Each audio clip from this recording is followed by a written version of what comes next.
அஸ்வின்ஸ் இனிப்பு காரம் பேக்கரி மற்றும் செல்வ உணவகம்.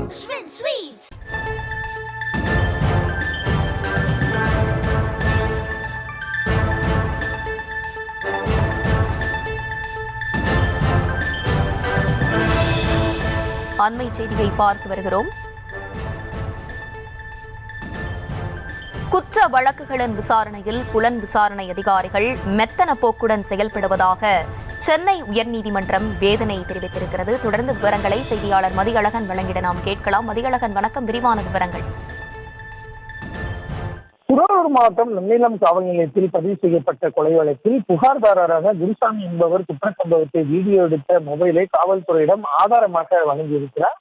அந்த மொபைலை விசாரணை நீதிமன்றத்தில் சமர்ப்பிக்கவும் தனது மகனை சாட்சியாக விசாரிக்கவும் சரி சென்னை நீதிமன்றத்தில் மனு தாக்கல் செய்திருந்தார்.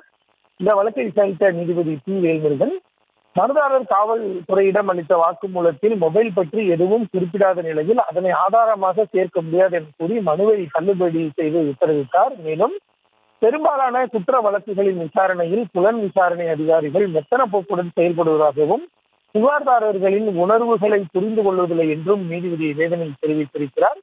குற்ற வழக்குகள் புலன் விசாரணையின் பொழுது சட்ட விதிகளை கண்டிப்புடன் பின்பற்றும்படி காவல்துறை அதிகாரிகளுக்கு உரிய அறிவுறுத்தல்களை வழங்குமாறு தமிழக டிஜிபிக்கு நீதிபதி உத்தரவிட்டிருக்கிறார்.